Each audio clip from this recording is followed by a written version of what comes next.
Bonjour à tous, c'est Sylvain. On se retrouve dans une petite formation. On commence alors sur ACS Sedge Automatisation Comptable.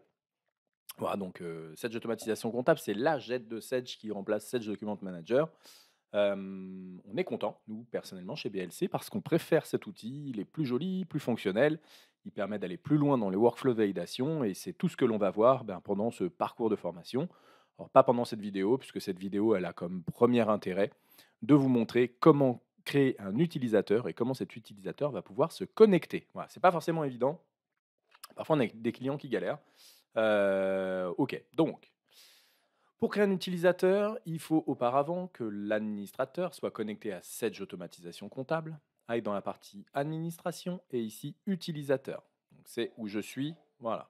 Je vais retrouver ici le listing de tous les utilisateurs qui existent. Et je vais pouvoir donc ajouter un utilisateur en utilisant ici cette fenêtre de complétion. Ok, on va l'appeler Sylvain. Voilà, donc son email. Toc, on va utiliser mon autre adresse mail BLC Conseil.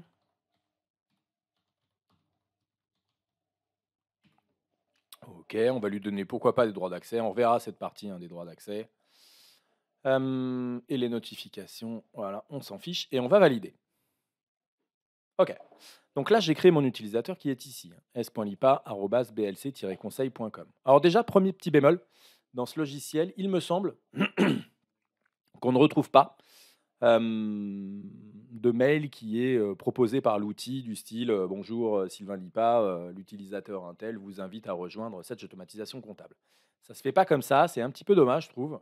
Voilà, ou en tout cas, je sais pas, j'ai pas réussi à lancer le mail. Si quelqu'un a une idée qui regarde cette vidéo, n'hésitez pas à commenter en bas de la vidéo pour me dire exactement comment faire. Pourquoi pas, on apprend tous les jours. Donc, ce que je vais faire, imaginons, je vais me déconnecter, d'accord? Il faut au préalable que vous donniez, alors je vais me reconnecter, pardon, hop, en tant qu'administrateur où nous étions ensemble.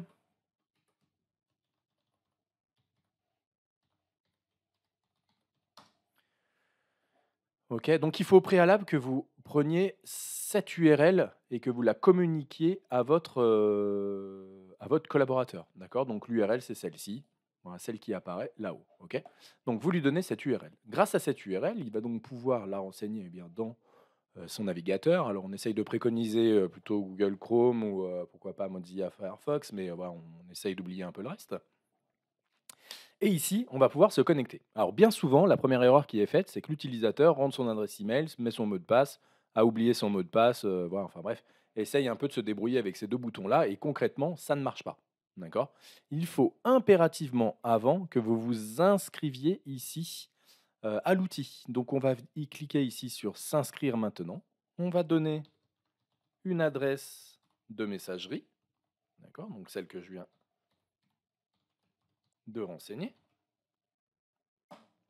Il faut cliquer sur envoyer le code de vérification. Ici, je vois petit code de vérification. OK, OK, je vais vérifier le code et là, ça passe. D'accord? Je vais pouvoir ensuite renseigner mon mot de passe, confirmer mon mot de passe, rentrer mon nom complet. Alors, first name, last name, Sylvain, mon prénom. Et ensuite, Lipa, mon nom. Ensuite, je re-renseigne ici mon prénom. Je re-renseigne mon nom. Et je vais cliquer ici sur créer. D'accord? Et une fois que je vais avoir fait ça, je me connecte directement au portail cette automatisation comptable. Et par contre, pour les fois suivantes, c'est beaucoup plus simple. Quand je vais rentrer, si jamais il me demande de me connecter, je vais re-rentrer mes nouveaux identifiants. D'accord? Donc, hop, mon adresse email qui me sert également de nom d'utilisateur et mon mot de passe que je viens de créer et je me connecte.